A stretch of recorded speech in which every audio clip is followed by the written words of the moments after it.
ప్రభువైన యేసుక్రీస్తు శ్రేష్ఠ నామములో వాక్యాన్ని వీక్షిస్తూ అనేక మందికి ఫార్వర్డ్ చేస్తున్నా నా ప్రియ అక్క చెల్లెలకు, దేవుని పిల్లలైన మీ అందరికీ నా హృదయపూర్వక వందనాలు. దేవుడు మిమ్మల్ని మీ కుటుంబాలను దీవించును గాక. సబ్స్క్రైబ్ చేయకపోతే దయచేసి సబ్స్క్రైబ్ చేయండి, ఛానల్ను ప్రోత్సహించండి, అనేక మందికి ఫార్వర్డ్ చేయండి. మీరు కూడా ఈ వాక్యం వినడమే కాదు, ఇతరులకు ఫార్వర్డ్ చేయడంలో కూడా సువార్తను అందించిన ఒక ఘనత మీకు కూడా దక్కుతుంది. దాని ద్వారా దేవుని యొక్క దీవెనలు మీకు మీ కుటుంబాలకి కలుగుగాక. ఆమేన్. ఈరోజు ప్రత్యేకంగా మటల ఆదివారం గురించి అనేక ప్రసంగాలు మనం చెప్పుకుంటూ ఉంటాం. ప్రియులరా, మటల ఆదివారం యొక్క ప్రత్యేకత దాదాపు బైబిల్ గ్రంథం ప్రారంభ అధ్యాయము. అంటే ఏంటి ప్రారంభ అధ్యాయము?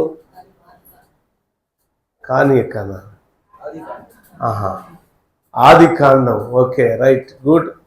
ఆది కాండము నుండి యేసు ప్రభు వారు దేవాలయములో నుండి దావీదు కుమారుడు యేసుక్రీస్తు నజరేయుడైన యేసుకి జయము జయము, రాజుల రాజుకి జయము జయము, హోసన్నా జయము జయమని జయ కీర్తనలు పాడేంత వరకు కూడా ప్రవచనాలు నెరవేర్చబడుతూ వచ్చినవే.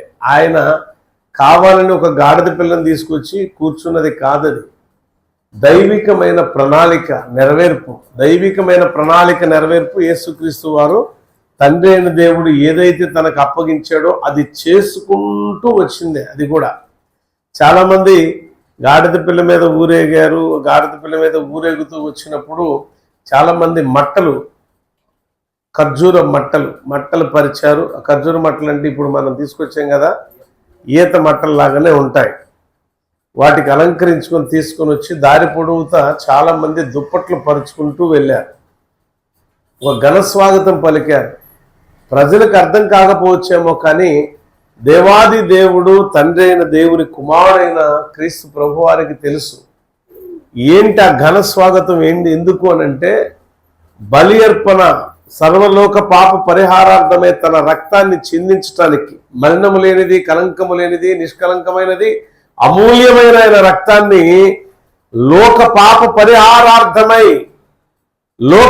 పరిహారార్థమై ప్రాయశ్చిత్త బలిగా తన రక్తాన్ని ఇవ్వడం కొరకు ప్రభువారు ఆయన హృదయపూర్వకంగా ఆ బలి అర్పణకు సిద్ధపడి వస్తున్నాడు. స్వాగతం పలుకుతున్నారు ప్రజలు. తెలియదు ప్రజలకి, కానీ దైవ కుమారుడికి తెలుస్తుంది దేవుని ప్రణాళిక అనేది. చాలా విషయాల్లో మనకు తెలియదంటే ఎంతమంది కోపం వచ్చిద్దో, అంతులేని కోపం వచ్చింది. నీకేం తెలియదు ఊరుకుంటు, నాకు తెలియదా కదా. చాలా మంది ఊరుకుంటారమ్మా, నీకు తెలియదు, నీకేం తెలియ తక్కువ దాన్ని ఊరుకుంటారు ఎవరన్నా? మీరు చెప్పండి, ఇంట్లో కానీ మీ భర్త కానీ బిడ్డలు కానీ, తిక్కలదాన్ని నువ్వు తెలియదు అన్నా నువ్వు ఊరుకుంటాం. మనం తిక్కలదానిగా నాకు తెలియదు అన్నం పెట్టుకోపో అంటాం. పెట్టేవాళ్ళు కూడా పెట్టరు, మంచినీళ్ళు ఇచ్చేవాళ్ళు కూడా ఎవరు. మహాప్రబుద్ధులు ఎందరో ఉన్నారు, అందరికీ వందనాలు. మీ ప్రవర్తన మార్చుకోండి. అలానే ఒకవేళ భార్య భర్తనందనుకో, నువ్వు తిక్కలోడు అసలే ఊరుకోయాలనుకో, నేను తిక్కలోడునా, ఆయన యాక్సెప్ట్ చేస్తాడా తిక్కలోడు అంటే? అస్సలు. సరే నేను తిక్కలోడుగా నేనేం చేయనులే అని ఇంట్లో దుప్పటి ముసుకేసి పడుకుంటూ ఉంటాను. ఇట్లా ఎన్నో ఉంటాయి. సరే, ఏదేమైనప్పటికీ నేను చెప్పొచ్చే సందేశం ఏంటంటే, ప్రజలకు తెలియనిది దేవునికి మాత్రమే తెలిసింది ఏంటంటే, ప్రాయశ్చిత్త బలిగా తన ప్రాణమును ఇవ్వటం కొరకు ప్రభు అయిన క్రీస్తునాథుడు వస్తుంటే స్వాగతం పలుకుతున్నారు. ప్రజలు స్వాగతం పలికేది ఎందుకు అనంటే, ఈయన రాజులకు రాజు. బాగానే ఉంది, రాజులకు రాజు వస్తున్నాడు అని చెప్పి ఘనంగా స్వాగతం పలుకుతున్నారు. మత్తయి సువార్త 21వ అధ్యాయంలో మనం గుర్తించాల్సింది 7వ వచనం నుంచి చదువుదాం. చాలా మంది గాడిద పిల్ల మీద ఆయన వస్తున్నాడు అని ఉండిద్ది. ఆ 21వ అధ్యాయంలో 7వ వచనంలో ఏముందో ఒకసారి చూద్దాం. ఏంటంట? మళ్ళీ చదువక్క. ఆ గాడిదను దాని పిల్లను దాని మీద బట్టలు వేయగా అనుందా, వాటి మీద బట్టలు వేయగా అనుందా? అంటే ఇప్పుడు ఎన్ని? ఒకటే కదా. ఎందుకు గాడిదను, ఎందుకు గాడిద పిల్లను అంటే అప్పటి వరకు కూడా దేవుని యొక్క సువార్త, తండ్రి అయిన దేవుని గురించిన శుభ వచనాలు కూడా కేవలము యూదులకు, ఇశ్రాయేలులకు పరిమితమై ఉన్నాయని.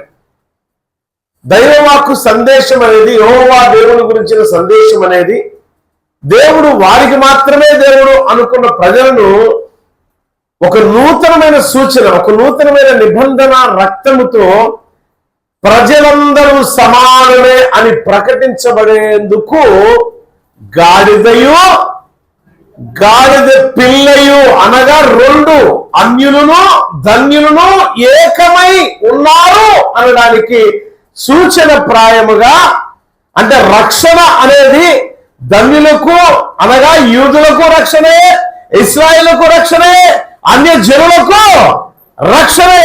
ఆ రెండింటిని ఏకపరిచే ఒక క్రమం గాడిదయు గాడిద పిల్ల అనగా రెండింటిని ఏకము చేస్తూ ఏకకాలములో ఆయన వాటి మీద వారు బట్టలు వేసినప్పుడు వాటి మీద కూర్చొని ఉండగా దావీదు కుమారునికి జయము, హోసన్నా జయము జయము అనుకుంటూ ఆ 21వ అధ్యాయము 7వ వచనం నుంచి ఈ మాటలు స్పష్టంగా కనబడుతున్నాయి. ప్రియులారా, యేసుక్రీస్తు అందరికీ ప్రభువే.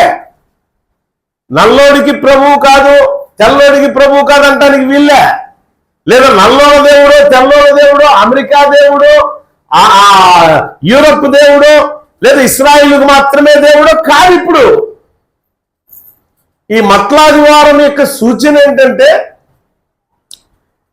ఈ ప్రత్యేకమైన ఈ ఊరేగింపు అని అనుకుంటున్నారు. జయకీర్తన పాడుతూ స్వాగత ద్వారాలు స్వాగతం చెప్తూ ప్రజలందరూ కూడా జయము జయమని చెప్తుంది. ఎందుకు అనంటే అన్యులు, ఇశ్రాయేలీలు లేక యూదులు అనబడిన వారు రెండు కూడా ఏకము చేశాడు దేవుడు ఈ యొక్క ఊరేగింపు ద్వారా మనం అనుకున్నాం. అంటే అప్పుడు అన్యులు వేరుగా ఉన్నారు, కానీ ఇప్పుడు అన్యులను కూడా దేవుడు ఏం చేశాడు తెలుసా? యేసుక్రీస్తు ప్రభువారు ధన్యులుగా మార్చాడు.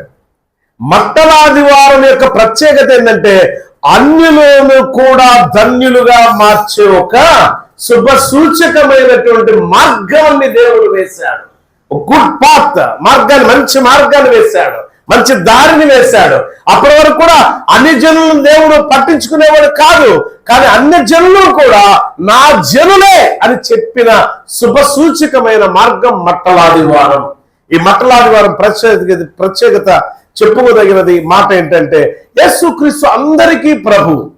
అమెరికా వాడికే ప్రభువు కాదు, ఇశ్రాయేలుకే ప్రభువు కాదు, యూదులకే ప్రభువు కాదు, యూరోపియన్స్ కే ప్రభువు కాదు, ఆఫ్రికన్స్ కే ప్రభువు కాదు, ఇండియన్స్ కే కాదు, అందరికీ ఆయన ప్రభు. దేవునికి స్తోత్రం, హల్లెలూయా.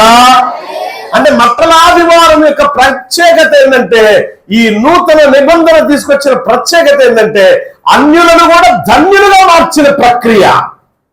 ఎంత గొప్ప అదృష్టం అందరికీ. మనందరూ కూడా అన్యులమే, కానీ ధన్యులకు దేవుడు మార్చేశాడు.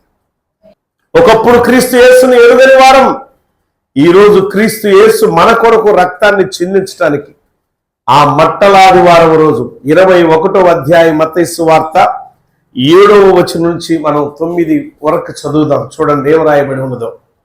21:7 నుంచి 9 వరకు ఒకసారి. ఆ గాడిదను దాని పిల్లను తోలుకొని వచ్చి వాటి మీద బట్టలు వేయగా ఆయన బట్టల మీద కూర్చుండెను. జన సమూహములోను అనేకులు, జన సమూహాలు ఎవరెవరున్నారు? ఇప్పుడు అనేకులు ఉన్నారు. అంటే యూదులు ఉన్నారు, ఇశ్రాయేలీలు ఉన్నారు, ఇంకా చుట్టుపక్కల ప్రాంతాల్లో గ్రీకు వారు ఉన్నారు, లెబానోనీయులు ఉన్నారు, ఐగుప్తీయులు ఉన్నారు. అంటే అనేక మంది ప్రజలు, అనేక వర్గాలకు చెందిన వారు, అనేక జాతుల వారు అక్కడ ఉన్నారు. వారందరూ కూడా ఏం చేస్తారంటే అనేక మంది చదవక అనేక మంది తమ బట్టలు దారి పొడుగుతా పరిచిరి. దేవునికి స్తోత్రం, హల్లెలూయా. కొందరు చెట్ల కొమ్మలు నరికి దారి పొడుగునా దుప్పట్లు వేస్తున్నారు, తీస్తున్నారు, వేస్తున్నారు, తీస్తున్నారు. వీళ్ళు నడుస్తూ ఉన్నారు. అరే భలే ఉందా ఇది అనుకున్నా. నేను చాలా సంతోషపడ్డా. దాని అర్థం ఏంటంటే అన్యులు కూడా ధన్యులుగా మార్చబడిన ఒక కేంద్ర బిందువు లాంటిది మట్లాదివారం అనేది. ప్రతి లోకంలో ఉన్న ప్రతి మనిషికి కూడా ఒక శుభ సూచకమే మట్టలాదివారము. ధన్యకరమైన స్థితిలోనికి నడిపించడానికి సర్వ మానవాళి, ఒక జాతి కాదు, ఒక మతం కాదు, లేక ఒక కులం కాదు, లేదా ఒక వర్గం కాదు, ఒక వర్ణం కాదు, ఒక దేశం కాదు, ప్రపంచంలో ఉన్న ప్రతి మనిషి పాప పరిహారార్థమై నూతన నిబంధన రక్తాన్ని చిందించడానికి వచ్చుచున్న ప్రియుడు రారాజు అని ఆయనకి స్వాగతం పలికారు. అందుకే కింద వచనంలో ఉంటుంది కదా, 9వ వచనంలో, జనసమూహంలో ఆయనకు ముందు వెళ్ళుచుండిన వారును వెనక వచ్చుచుండిన వారును దావీదు కుమారునికి జయము, హోసన్నా, జయము, జయము, జయము, జయము. విజయం. దేనికి విజయం? అంతకుముందు ఏమైనా రాయబడి ఉందా? దేనికి? పలానా దానికి విజయం అని అంతకుముందు వచ్చిన లేదని రాయబడి ఉందా? ఎందుకు విజయం అని వారి నోటి నుంచి వారంతనే వారు పలికారు అని అంటే పరిశుద్ధాత్మ అక్కడ కార్యం జరుగుతుంది. నూతన నిబంధన రక్తాన్ని చిందించడానికి వచ్చుచున్న మహా గొప్ప దేవుడా నీకే జయం, జయం, జయం. ఈ స్తుతి యాగములో నీకు జయము కలుగునుగా. కానీ ప్రజలందరి నోటి నుంచి దేవుడు మాట్లాడుతున్నాడు. ఈరోజు ఈ వాక్యాన్ని వీక్షిస్తున్న అన్యులా, ఇంకా యేసుక్రీస్తు నామకార్థ క్రైస్తవ జీవితంలో ఉన్నావా నీవు? దేవుడు మాట్లాడుతున్నాడు. నా జీవితంలో జయమును ఇచ్చిన వాడు దేవుడే, క్రీస్తునాథుడని ఎవరైతే విశ్వాసముతో ప్రార్థనాపూర్వకంగా ఉంటారో వారి జీవితాలే జయకరంగా దేవుడు మార్చేస్తాడు. వాళ్ళు జయము ఏమనంటున్నారు? ఒకసారి ఆ వచనం చదవండి. దావీదు కుమారునికి జయము, ప్రభు పేరట వచ్చు వారు స్తుతించబడుగాక, సర్వోన్నతమైన స్థలములో జయము. ఆమేన్, హల్లెలూయా. ఎక్కడండి జయము? జయము లేక ఎంతో మంది అపజయాలతో అల్లాడిపోతున్నారు. మరణం మీద జయము లేక మరణమును జయించేవారు అప్పటి వరకు ఎవ్వరూ లేరు.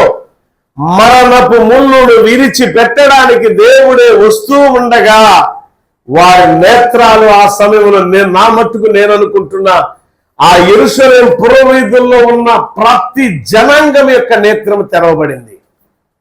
నేత్రాలు తెరవబడ్డాయి, ఆత్మనేత్రాలు తెరవబడ్డాయి. కాబట్టి ఎవరో చెబితే వాళ్ళు పలకలేదు. అక్కడ ఎవరో డప్పు కొడితే అక్కడ జరిగింది కాదు. అక్కడ ఆయన వస్తూ ఉండగా ఎప్పుడైతే గాడిదయు దాని పిల్ల యొక్క కట్లను దేవుడు తెంచి వేయమన్నాడో, కట్లు విప్పి తీసుకొని రమ్మన్నాడు, శిష్యులకు ఆజ్ఞాపించాడో, ఆ చెర కట్ల నుంచి విముక్తుణ్ణి చేయడానికి కనీసం ఆ గాడిద యజమాని కూడా మాట్లాడలేకపోయాడు. కారణం ఏంటి?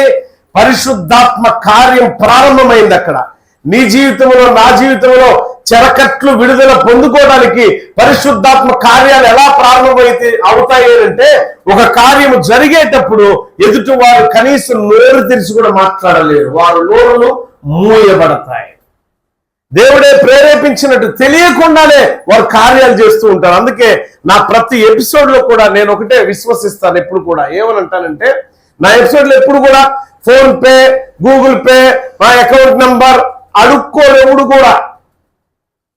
అడుక్కోవలసిన అవసరం యేసుప్రభువుని అడుక్కున్నాడా? నేను రాజుని కాబట్టి నాకు ఈంద్ర బాబు అని అడిగాడా? దౌర్భాగ్యులు, పనికి మాలిన మంద అని ఉంది 26వ అధ్యాయం 20వ గ్రంథంలో. పనికి మాలిన కాపరుల గురించి వాళ్ళు అడుక్కుంటారు. వాళ్ళు అడుక్కునే తత్వం అది. యేసుప్రభు అన్నాడు, దుప్పలు తీసుకొచ్చి పొరవండి అన్నాడు. అడుక్కున్నాడా? అడుక్కోరా.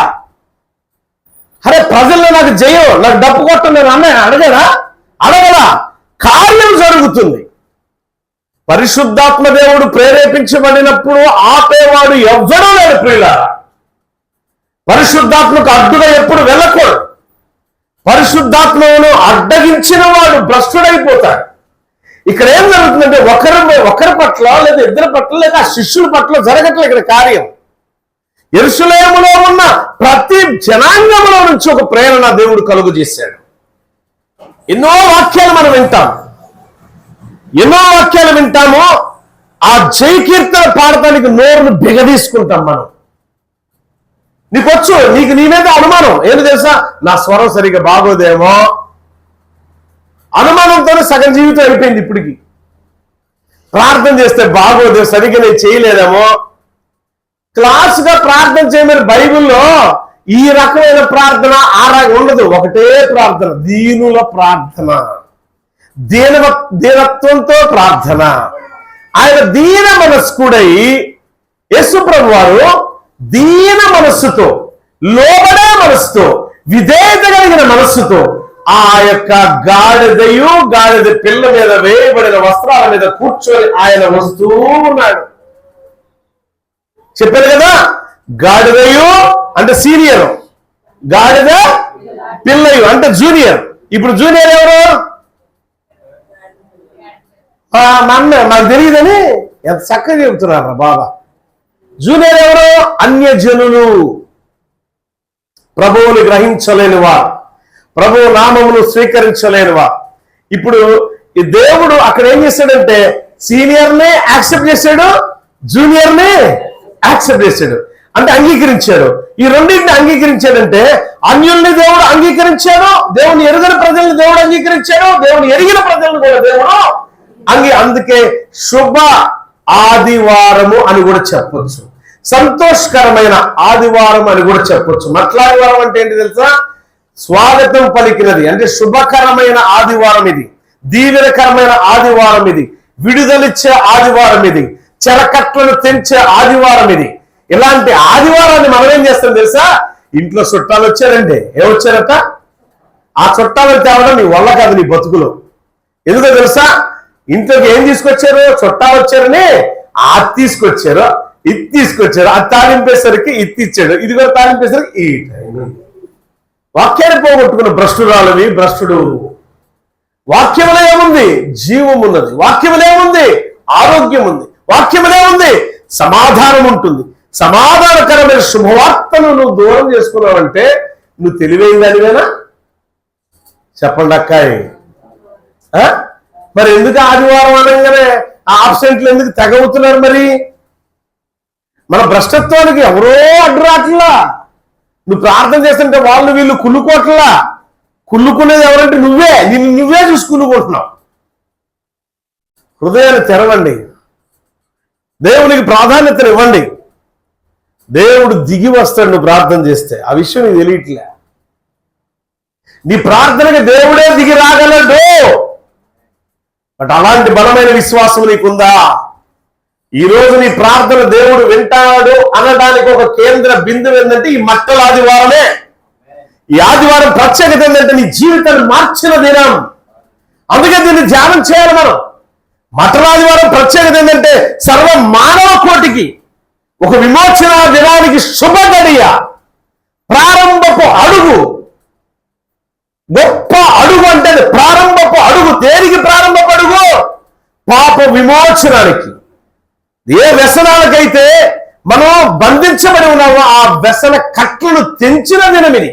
అందుకని చెప్పడం కూడా దేవుడు స్తుతిద్దాం. వాక్యం అర్థమవుతుందా? వాక్యం ఎంతమందికి అర్థమవుతుంది? మీలో అర్థమైన వాళ్ళు దేవుని స్తుతించండి. ఇప్పుడు అర్థం కాని వాళ్ళు దేవుని స్తుతించండి. అర్థమవుతుందా?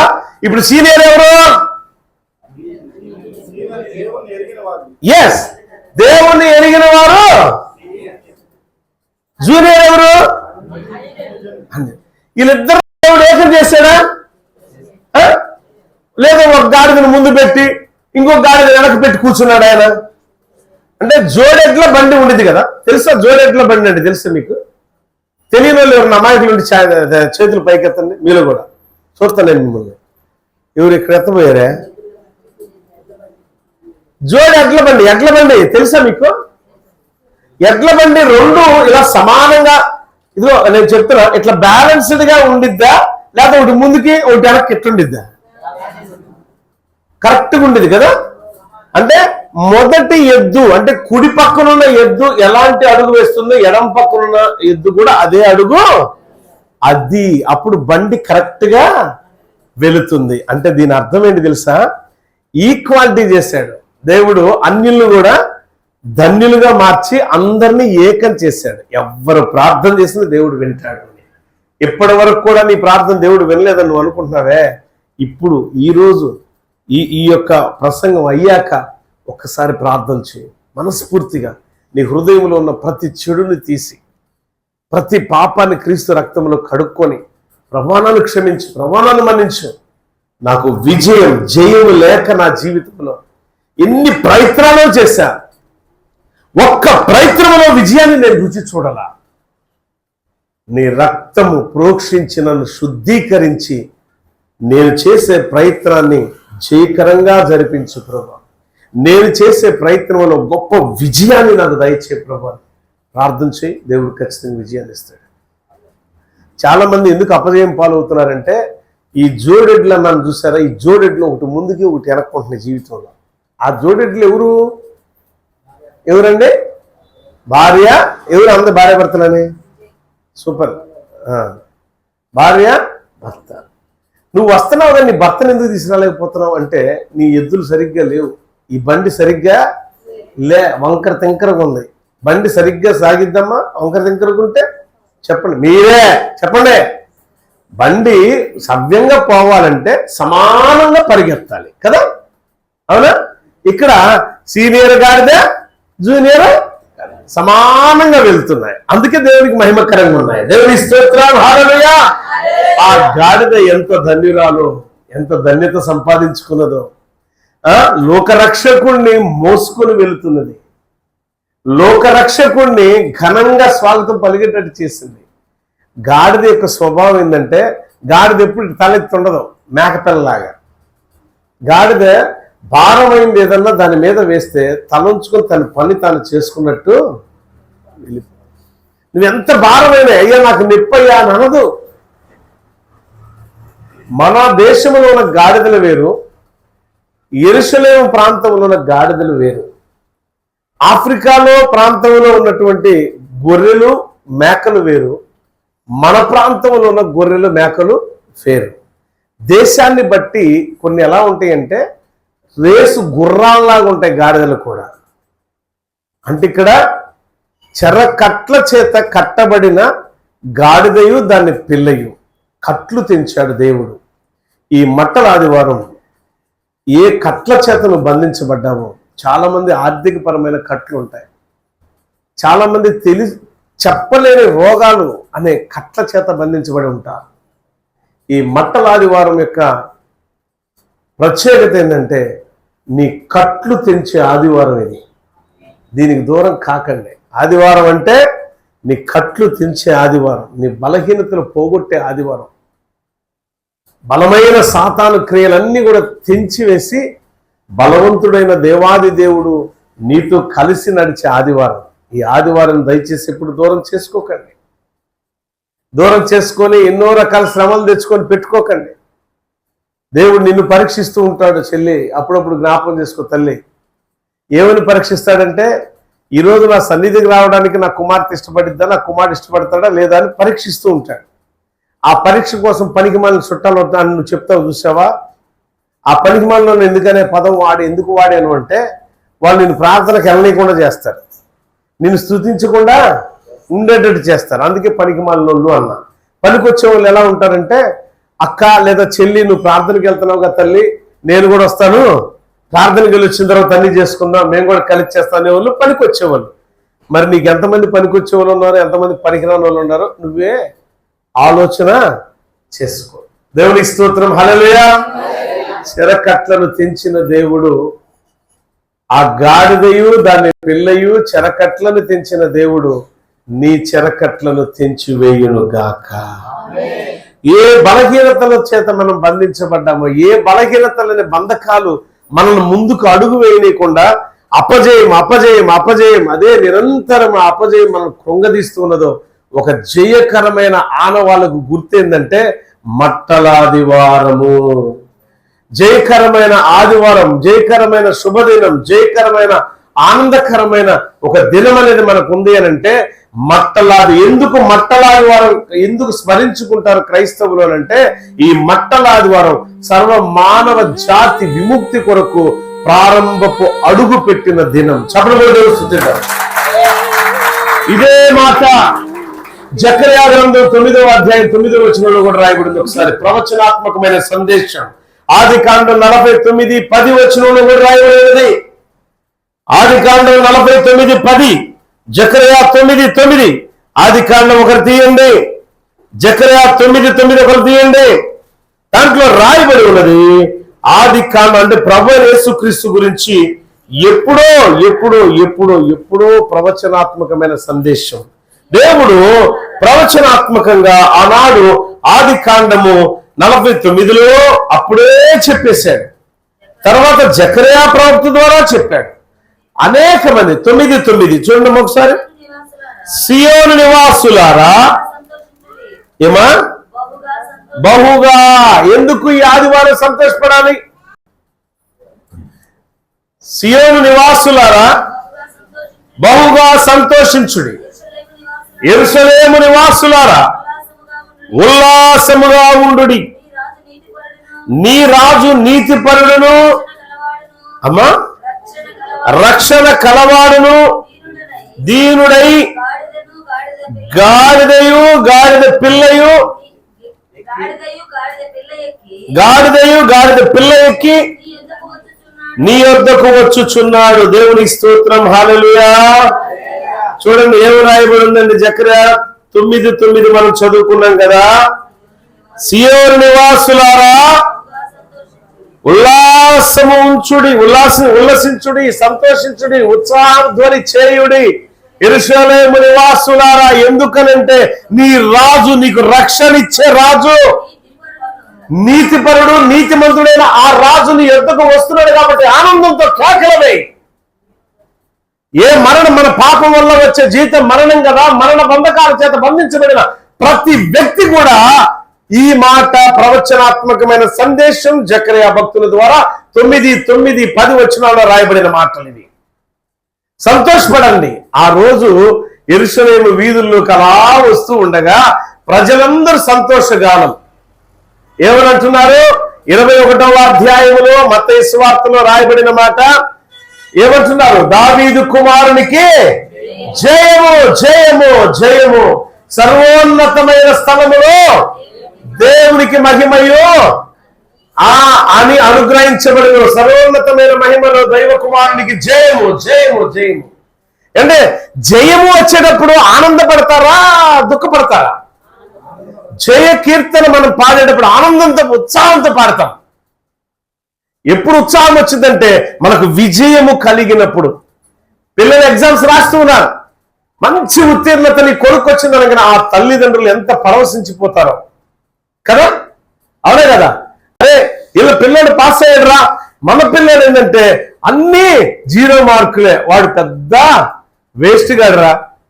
ఇక ఇంటికి వచ్చి పిల్లోడిని ముట్టికాయల మీద ముట్టికాయలు వేసి పొడుస్తూ ఉంటాం. ఆడు ఎంత బాగా చదివాడు. ఆ రోజుల్లో సరిగ్గా ఫుడ్ పెట్టమన్నా మనం పెట్టాం పిల్లలకి, ఎందుకు? తప్పాడు కాబట్టి. అదే పాస్ అయితే అది బిర్యానీ పెడతాడంట హరిబాబు. నిజమే ఉత్సాహం, సంతోషం, పాపము నుండి, పాపపు చెరకట్ల నుండి నీకు విడుదల కలిగేటప్పుడు ఉత్సాహించు, సంతోషించు, దేవుని స్తుతించు. 49వ అధ్యాయములో ఆదికాండం 49వ అధ్యాయములో 10వ వచనం చదువుకొని మనం ముగిద్దాం. ఎందుకు ఈ ఉత్సాహం ఎక్కడి నుంచి ప్రారంభమైందంటే ఓ ప్రవచనాత్మకమైన సందేశం 49వ అధ్యాయములో ప్రారంభంలోనే ఉన్నది 10వ వచనం. అంటే ప్రారంభ అధ్యాయంలోనే దేవుడు మనకు ఒక సూచన ఇచ్చాడు.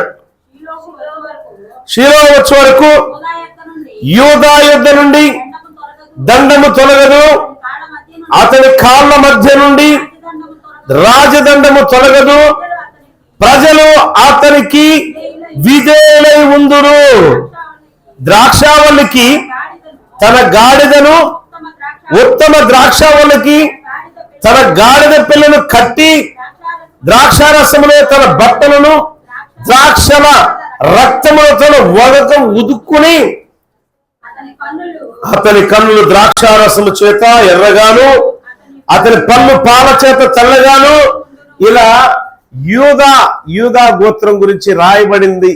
ఈ యొక్క ప్రవచనాత్మకమైన సందేశం ఎవరి కోసం అంటే క్రీస్తు కొరకే. చూడండి అక్కడ ఏమో రాయబడిందట, గాడిద పిల్లయు వస్తూ ఉండగా యెరూషలేములో ఉత్సాహధ్వని పుట్టింది. యెరూషలేములో పుట్టిన ఆ ధ్వని చుట్టుపక్కల ప్రాంతాలంతా కూడా వ్యాపించింది. ప్రియులారా, ఆ ఉల్లాసం ఉత్సాహం ఎప్పుడంటే యేసు క్రీస్తు నీ ఇంటిలోనికి నీ యొక్క హృదయంలోనికి రావడంతోనే ఆ ఉత్సాహం ఉంటుంది. ఆ ఉత్సాహం నీ దగ్గర లేదంటే, ఆ సంతోషం నీకు లేదంటే, ఆ సమాధానం లేదంటే యేసు క్రీస్తు నీలో లేకపోవటం వల్లనే. యెరూషలేములో ఎప్పుడైతే యేసు క్రీస్తు ఆయన అడుగు పెట్టాడో ప్రజలందరూ కూడా ఆయనకు విధేయులైపోయారు. ఇందాక చెప్పా, ఇది పరిశుద్ధాత్మ కార్యం. ఏ కార్యం అట్టిది? పరిశుద్ధాత్మ కార్యం. అందుకే ఆయనకి తివాచి పరిచారండి, మట్టలతో స్వాగతం పలికారు, అందరూ జయకీర్తన పాడారు, విజయోత్సాహముతో జయకీర్తన, విడుదలిచ్చేవాడు కొరకు జయకీర్తన, విడుదలిచ్చేవారిని స్తుతించారు, గణపరిచారు ఆ ప్రజలు. ఈనాడన్నా సరే నీ జీవితంలో నీ ఇంటిలో నువ్వు భక్తుడు భక్తురాలు అని చెప్పుకుంటూ దేవునికి విధేయుడిని విధేయురాలను, నేను గొప్ప ప్రార్థన వీరుణ్ణి విధేయురాలను అని అనుకుంటావు కదా, ఒక్కరోజు పరిపూర్ణంగా దేవుని స్తుతించి ఆరాధించగలిగావా? ఏ రోజన్నా సరే నా హృదయ రాజువు నీవే, నా లోనికి రా ప్రభువా అని దేవుని ఎప్పుడైనా స్వాగతం పలికావా? స్వాగతం పలకగలేదు అని అంటే నీ దగ్గర ఏమి తెలుసా? జయము లేదు అని అర్థం. నీ దగ్గర ఏమైనా తెలుసా? సంతోషం లేదని అర్థం. నీ దగ్గర ఏమైనా తెలుసా? సమాధానం లేదు. నీ దగ్గర సమాధానం లేకపోవడానికి, సంతోషం లేకపోవడానికి, ఆనందం లేకపోవడానికి కారణం ఎవరో కాదు బిడ్డలారా, నీ హృదయంలోనికి నా ప్రభువుని స్వీకరించలేకపోవడమే. హృదయపూర్వకంగా దేవుని స్వీకరించు. దేవుని ఆజ్ఞానుసారంగా నేను బ్రతకాలను కోరుకుంటానంటాడు మహాభక్తుడైన దావీదు. నువ్విచ్చిన ఆజ్ఞలు, నువ్విచ్చిన శాసనములు బట్టి నడిచే ధన్యత నాకు దయచే ప్రభు అంటాడు. తెల్లవారక మునుపే నువ్విచ్చు వాక్యం కొరకు నేను వెయిట్ చేస్తున్నా, ఎదురు చూస్తున్నా, నిరీక్షిస్తున్నా అంటాడు మహాభక్తుడు దావీదు. దేవుని మాటల కొరకు ఎదురు చూసే భక్తులు ఎవరైతే ఉంటారో వారి జీవితం ఉల్లాసంగా ఉంటుంది, వారి బ్రతుకు ఉత్సాహంగా ఉంటుంది, వారు చేసే ప్రతి ఉద్యోగం, వ్యాపారం, వ్యవసాయం, కూలి పని అయినా సరే ఆనందకరమైన జీవితం వరకు ఉంటుంది. నీ ఇంట్లో ఆనందం లేదా? నీ ఒంట్లో ఆనందం లేదా? ఎందుకు నీరసించిపోతున్నావు? ఎందుకు బలహీనుడైపోతున్నావు? ఎందుకు బలహీనరాలైపోతున్నావు? ఎందుకు జయము పొందుకోలేక అపజయముతో నిస్సాయిస్తులు కృంగిపోతున్నావు అంటే యేసు క్రీస్తు నాథుడు నీలో నీతో లేకపోవడం వల్లే. యేసయ్య మనతో ఉంటే హీరోలమే, బట్ యేసయ్య మనతో లేకపోతే జీరోలమే. గుర్తుంచుకో, హీరో అవ్వాలి అనుకుంటే దేవుడు మనతో ఉండాలి. దేవుడు మనతో ఉండాలంటే మనం ఏం చేయాలా? ఆయన స్తుతి కీర్తన పాడాలి. ప్రజలందరూ ఏం చేశారు? ఆయనకు విధేయులయ్యారు. ఇప్పుడు 49వ భాగం మనం చదువుకున్న అధ్యాయం ఆదికాండం 49లో ప్రజలందరూ ఆయనకు విధేయులయ్యారట. ఏమయ్యారట? ప్రజలు విధేయులయ్యారు. 9, 9, 10 చూసాం కదా జకర్యా గ్రంథంలో. అదే విధంగా 21వ అధ్యాయంలో 9 నుంచి 7 నుంచి 9 వరకు మనం చదువుకున్న మత్తయి సువార్తలో ఇక్కడ రాయబడిన అంశాలన్నీ కూడా ఏంటంటే విధేయత, విశ్వాసము, స్తుతి యాగం. ఏం కనబడుతుంది తెలుసా? ప్రజల యొక్క విధేయత, వారి యొక్క విశ్వాసము, దేవుని కొనియాడటం, స్తుతి యాగం. ఇవి ఉంటే, అంటే విధేయత ఉంటే, విశ్వాసం ఉంటే, స్తుతి యాగం అర్పించే మనసు నీలో ఉంటే జయం జయం జయం, నో అపజయం, no failure in your life. జయం అనేది నీ ముందు నిలబడి ఉన్నది. దేనికి సంకోచించాల్సిన పనిలా. జయము నీకు నీ ఎదురుగా, నీ కళ్ళెదురుగా కనపడాలంటే, నిలబడి ఉండాలంటే చేయాల్సిన పని ఏంటంటే నీలో దేవుడు ఉండాలి. దేవుడు ఉంటే దేవునికి తగిన క్రియలు మనం చేస్తాం, దేవుడు లేకపోతే దయ్యపు క్రియలు చేస్తాం. అవునా? అంతేనా మధు గారు? అరే బాబు అంతేనా? దేవుడు ఉంటే దేవుడి క్రియలు, దేవుడు లేకపోతే చెప్పండి అక్కయ్య. మన దగ్గర దయ్యపు క్రియలు ఎన్ని ఉన్నాయి? సమృద్ధిగా ఉన్నాయి. కారణం ఏంటి? నీకు నువ్వే విమర్శించుకుంటే ఏం తెలుసా? దేవుడు నా ప్రార్థనే వింటల్లా. గత శుక్రవారం దినం, అంటే మొన్న శుక్రవారం, అంతకుముందు శుక్రవారం దేవుడు ఒక మాట ఇచ్చాడు కదా మనకి, దేవుడు మిమ్మల్ని సిగ్గుపరచడు. సిగ్గుపరచడు అనడానికి ఆనవాడేంటి? ఇక్కడికి వచ్చిన ప్రతి ఒక్కరి యొక్క బలహీనత దేవుడు తీసివేయబోతున్నాడు. జరిగిందా?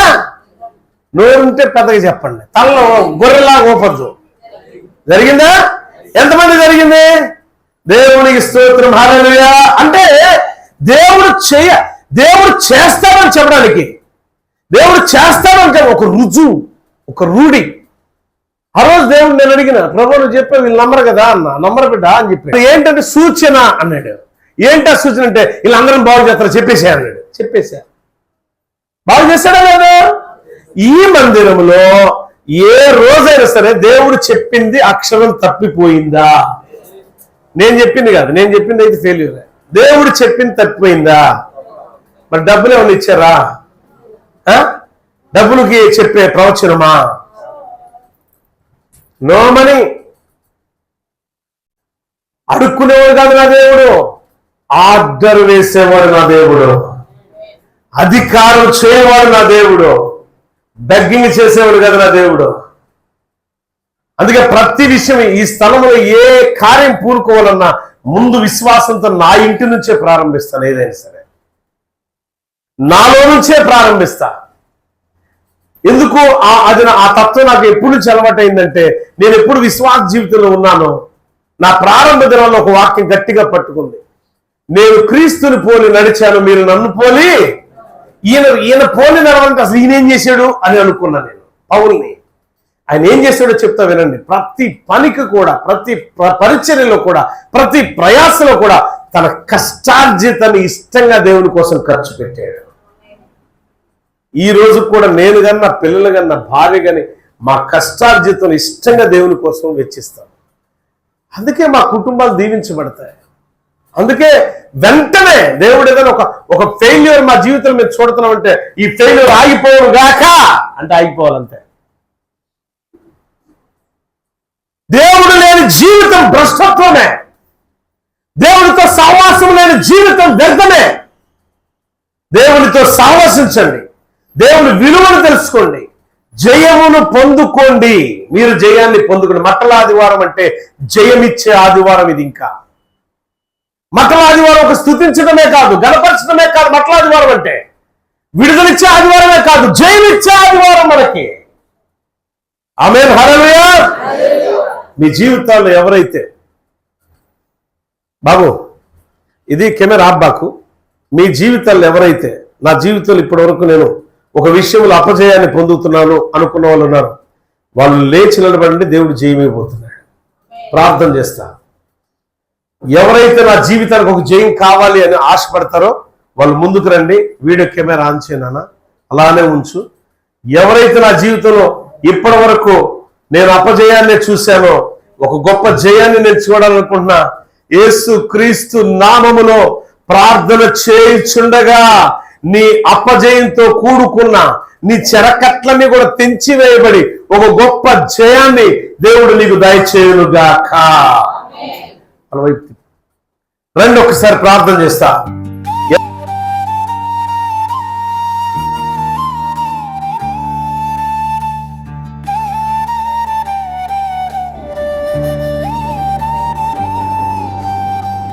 దేవాని సన్నిధిలో నే చేరి ఉండగా నా ఆర్తధ్వని వినుమా, నన్ను ఆదరించుమా. దేవాని సన్నిధిలో నే చేరి ఉండగా నా ఆర్తధ్వని వినుమా, నన్ను ఆదరించుమా. దీనుడనై నేను మొరలిడుచుండగా నా దీన ప్రార్థన ఆలకించు దేవా. దీనుడనై నేను మొరలిడుచుండగా నా దీన ప్రార్థన ఆలకించు దేవా. దేవాని సన్నిధిలో నే చేరి ఉండగా నా ఆర్తధ్వని వినుమా, నన్ను ఆదరించుమా. దేవాని సన్నిధిలో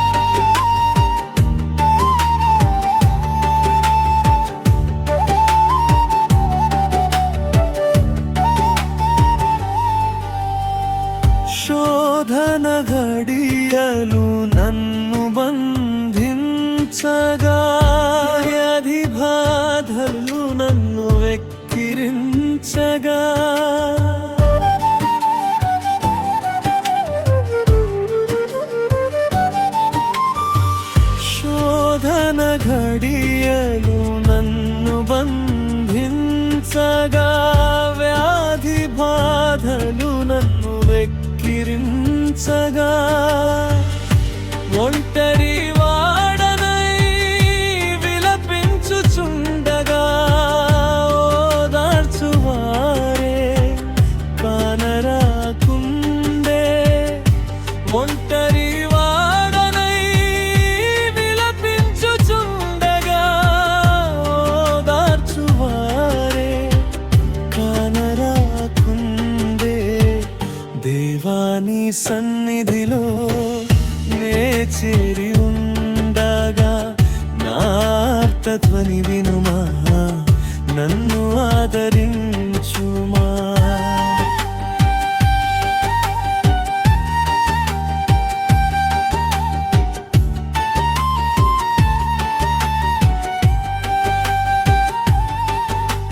శ్రమలు వలయంలా నన్ను చుట్టిముట్టగా వేదన బాధలే నన్ను వెక్కిరించగా.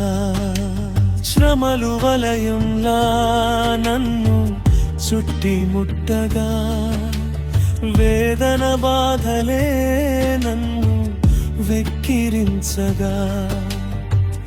దిక్కులేని వాడనై నేనుంటినయ్యా, నా దిక్కు. అందుకే ప్రభు నామములో మనం ప్రార్థన చేయగానే ఒక గొప్ప జయ జీవితం మనకు రావాలి అని అంటే దేవునికి విధేయులు అవ్వాలా, విశ్వాసం ఉంచాలా, దేవుని స్తుతియాగం అర్పించాలా, ప్రార్థనాపూర్వక దేవుని సన్నిధిలో చేరాలి. అటు వారికి ఎప్పుడు కూడా జయము తప్ప అపజయం ఉండనే ఉండదు. దేవుడి మాటలు దీవించుగాక. ఆమేన్. ప్రార్థన చేసుకుందాం. మహాగణుడా నీకు వందనాలు. చెప్పబడిన వాక్యం ప్రతి బిడ్డ హృదయములు ఫలింపచేయండి అయ్యా, నూతన పరచండి, సహాయం దయచేయమని యేసునామములో. ఆమేన్. గాడ్ మిమ్మల్ని మీ కుటుంబాలు దీవించి ఆశీర్వదించుగాక.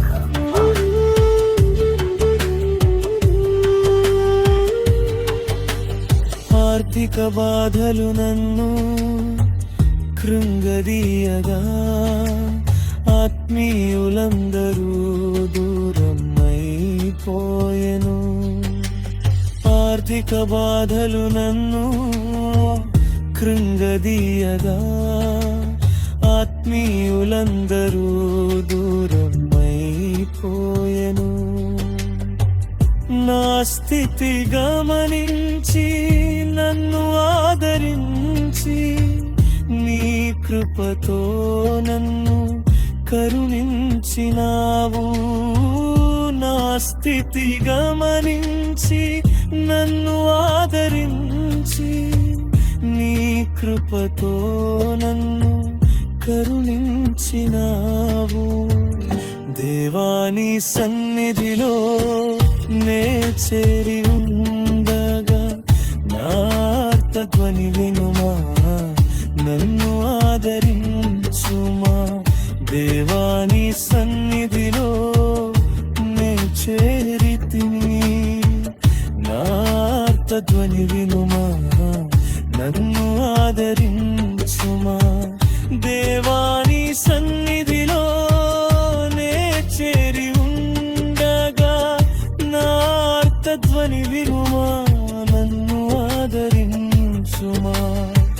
దీనుడనైదేను మొరలిడుచుండగా నా దీన ప్రార్థన ఆలకించు దేవా. దీనుడనైదేను మొరలిడుచుండగా నా దీన ప్రార్థన ఆలకించు దేవా. దేవాని